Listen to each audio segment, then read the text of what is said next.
Então vamos lá, vou digitar o comando gedit e criar um arquivo chamado notgate, ou seja, porta not.phd.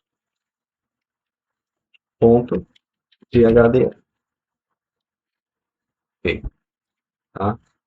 Primeiro passo é realizar o carregamento das bibliotecas que serão utilizadas ao longo do nosso programa, certo? Então, vou fazer o carregamento da biblioteca padrão, que é a biblioteca I3E, Library. Percebam que ocorreu a mudança aqui da cor dessa linha de comando. Ela ficou destacada na cor vermelha, porque esse é um comando específico, nativo aqui da programação em VHDL. Algumas vezes, pode acontecer de você digitar o comando library e ele não aparecer destacado, aparecer na cor preta. O que vocês vão fazer? Vocês vão só clicar aqui em Save, né? E ele vai fazer já essa atualização da coloração, tá? Eu não sei exatamente por que isso ocorre. Eu acredito que deve ser ao fato, quando você utilizar o comando gedit, ele de não criar exatamente o arquivo, né? E quando você clica em Save, ele já faz o carregamento e cria ali esse elemento, e passa a gerar um armazenamento no disco. Se você digitou library, está digitado corretamente, e ele não for na cor vermelha, clique em Save e vai atualizar, certo? Então, library e 3E. Aqui não vai mudar de cor, tá correto. Com o passar do tempo, vocês vão perceber quais são os comandos que vão ficando destacados ou não, certo? Então, não coloca muito isso em mente.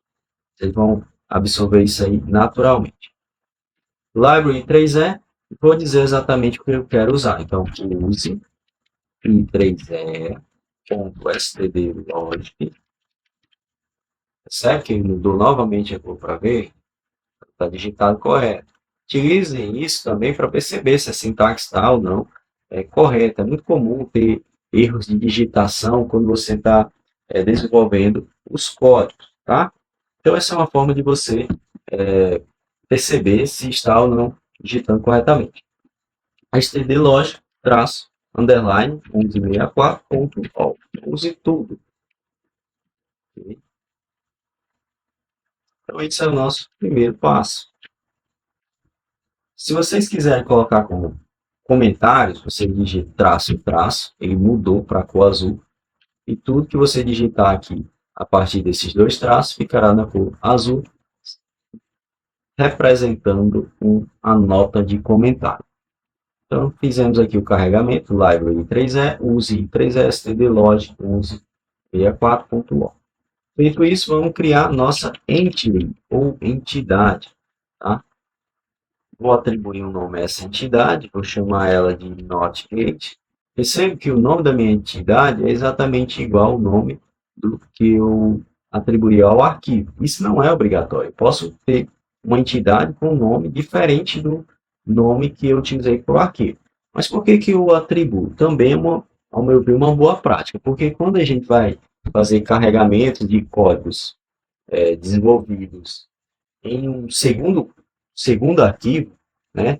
Eu tenho um programa maior que ele carrega programas menores que estão em arquivos separados. Eu vou precisar realizar a invocação do nome da entidade do arquivo que eu quero utilizar. Para facilitar, o que eu faço? Eu atribuo o nome da entidade igual ao nome do arquivo. Então, eu olho o arquivo, por exemplo, o arquivo OGate, quero utilizar meu programa. E eu sei que vou só realizar o carregamento ORGate, porque eu sei que o nome da entidade que está nesse arquivo também é ORGate. Não fico me preocupando em saber qual é o nome da entidade exatamente, porque é o próprio nome do arquivo que eu utilizei. Então, no final das contas, o que é mais importante para o VHDL, quando você vai fazer o carregamento, é o nome da entidade, e não o nome do arquivo. Então, entity notgate é esse. Ou seja, a entidade desse meu programa é isso que eu vou colocar abaixo. Outra boa prática que eu utilizo é o seguinte: eu iniciei aqui um elemento que precisa de um ponto final, de um end, né? Eu já coloco o fim, já direto, end not gate. Ponto e vírgula.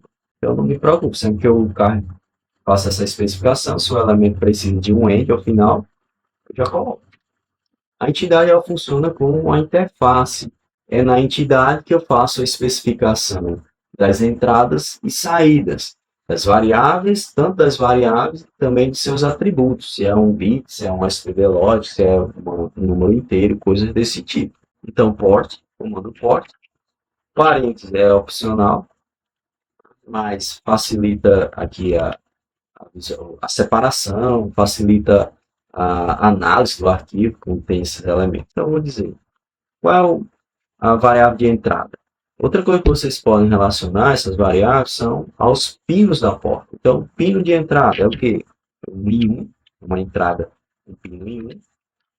Esse pino é de entrada e ele vai receber variável do tipo stdlog. stdlog.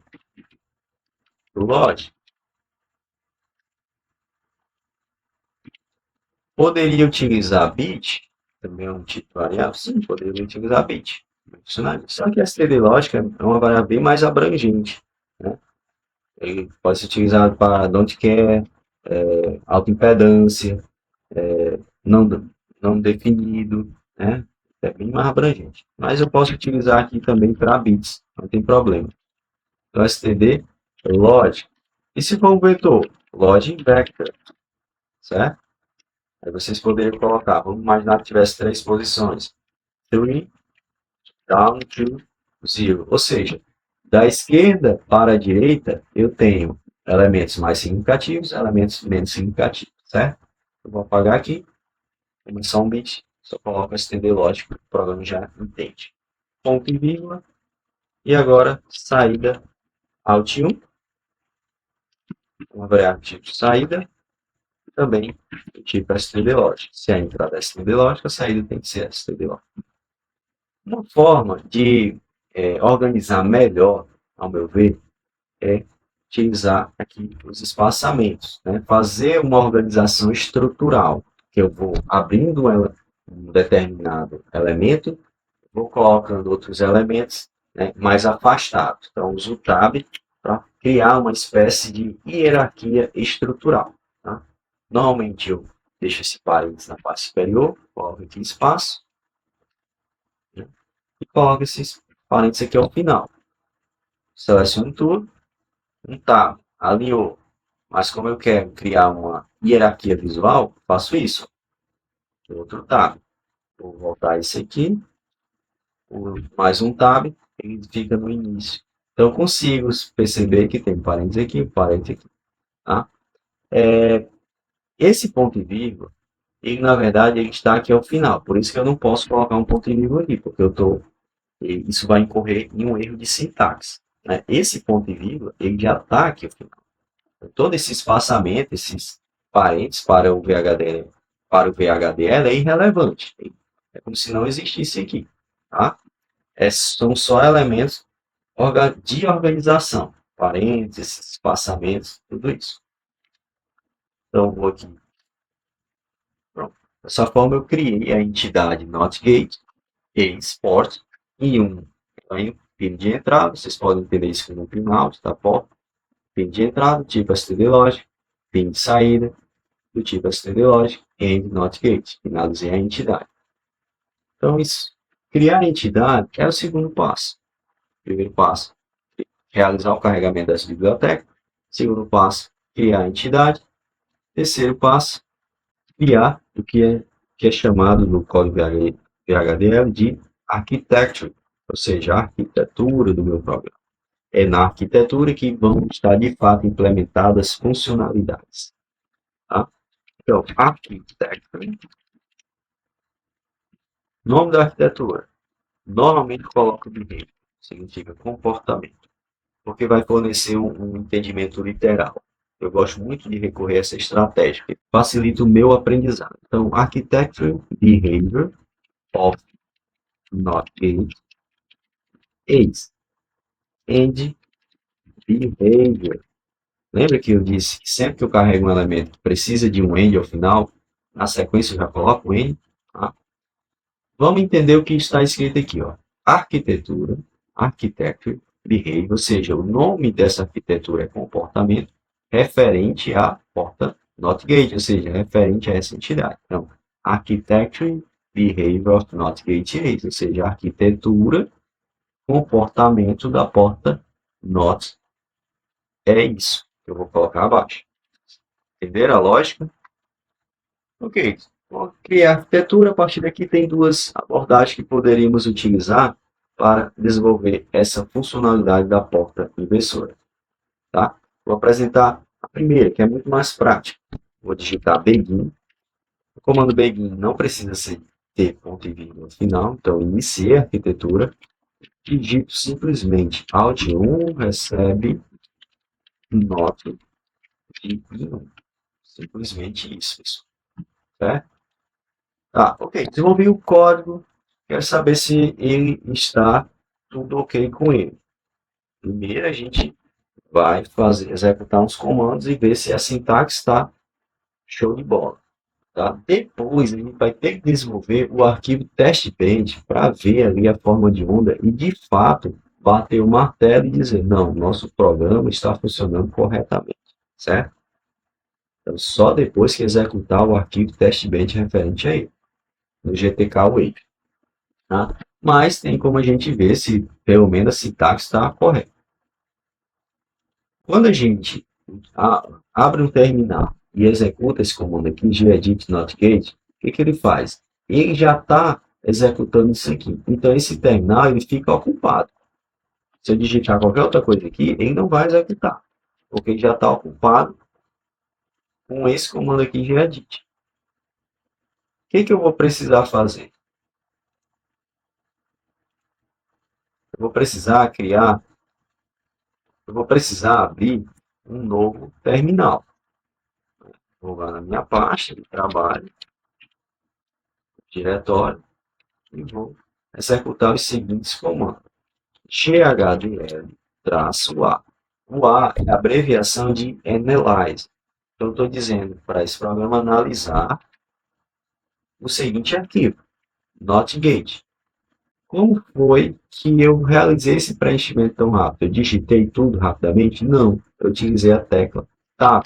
Então, comecei a digitar Not e digito Tab. Como nessa pasta só tem esse arquivo, ele já colocou aí o nome total do arquivo que eu estou querendo acessar. Certo? É o autocomplete do terminal. Então, eu digito Enter. Percebe que não apareceu nenhuma mensagem aqui. Vamos imaginar que tem um erro aqui ao final. Esqueci. Vamos supor que eu esqueci de pôr esse ponto e vírgula. Como ficaria? Então, vou recuperar aqui, digitando a setinha para cima. O terminal ele resgata o histórico de comando. Então, NotGate VHDL. Olha só, apareceu um erro vermelho aqui. Error. Tá em inglês. Tá? Error. É tudo em inglês. Então, o que ele está dizendo? Nesse, aí tem aqui um ponto e vírgula, at the end of architecture. Ou seja, ele está dizendo que está faltando um ponto e vírgula ao final da arquitetura. Tinha um ponto e vírgula que eu retirei. Então, aqui no terminal, eu consigo saber de forma literal qual é o erro. Certo? Outra forma que vocês podem perceber, localizar o erro, é através desses números. Qual é o significado? Esses dois números significam a linha e esses dois a coluna, que está o erro. Então, vamos aqui. Aqui no gedit, olha só. Quando eu coloco aqui, no início aqui do end, o que aparece aqui? Line 21, ou seja, linha 21, coluna 1. Né? Só que a coluna é a 3, onde está o erro. Vamos passar aqui o cursor. Peguei. Olha só, linha 21, coluna 3. Certo? Então, eu sei exatamente onde é o erro. Agora, não se engane, algumas vezes é confuso interpretar, né, essas mensagens. Final das contas, vocês vão aqui, visualizar a localização, vai lá no código, localiza essa posição. Quando não é exatamente, é um pouco antes, tá? Também tem isso. Nem sempre é exatamente a posição, mas aconteceu um erro ali um pouco antes que ocorreu em algo errôneo na frente. E vocês acabam conseguindo identificar. Eu percebo que está funcionando corretamente. Uma outra forma é utilizar uma estrutura tipo if. Né? Não sei se nesses momentos vocês já viram essa funcionalidade, esse tipo de estruturas, mas tem a estrutura if, a estrutura when, a estrutura with select, a estrutura case, certo? Tem várias estruturas. No caso que eu vou utilizar aqui, a estrutura if. A estrutura if, ela precisa de um process para ser executada, porque é uma estrutura sequencial, tá? Quando eu coloquei esse comando dessa forma, esse processamento ele é concorrente, né? Ele ocorre de forma paralela. A estrutura if não, tem que ser executada de forma sequencial, por isso que eu preciso abrir um if. Ainda que vocês não dominem as estruturas, eu vou apresentar aqui, certo? Vocês podem posteriormente treinar, tá? Mas nós vamos manter essa estrutura mais básica aqui, que ela atende plenamente o que a gente quer desenvolver. Mas como poderia ser? Só para vocês perceberem. Nós teríamos que abrir um process.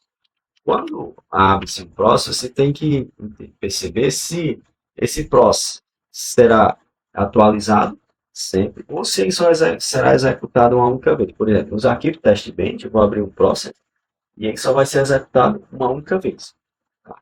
Mas quando é um process que precisa tem uma variável lá que precisa ser atualizada, você tem que criar o que é chamado de lista de sensibilidade. O que é isso? São variáveis que, caso uma dessas variáveis mude, o processo ele é invocado para atualizar uma determinada variável. No caso aqui, quando é que ele vai ser invocado? Sempre que eu tiver uma alteração da entrada. Tá? O próximo precisa também de um, também de process. Vou dar um espaço aqui, criar minha lista de sensibilidade em um. Né? O process também ele precisa de um begin. Lembre-se que begin não precisa de ponto e vírgula ao final. E aqui eu vou criar minha estrutura. Se I1 for igual a 0, então a saída out1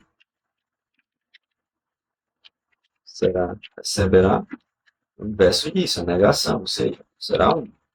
Ponto e vírgula. Tá? Quando é apenas um bit, você usa apóstrofo. Quando são mais de um bit, por exemplo, de 00, vocês usariam aspas. Aqui só é um bit, vou usar apóstrofo. Então, se 1 for igual a 0, então a saída será nível lógico alto.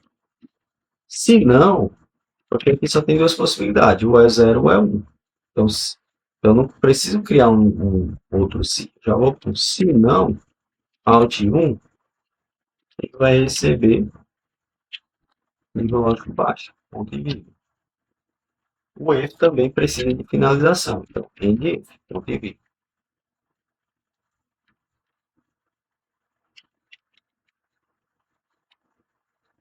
Tá?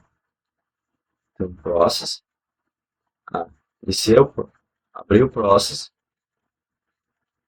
especifiquei o elemento de sensibilização desse process, que sempre que eu mudar, ele vai rodar esse process para atualizar a saída alt1. Iniciei o process, begin, criei essa estrutura condicional if, então se 1 for nível lógico baixo, então a saída será nível lógico alto.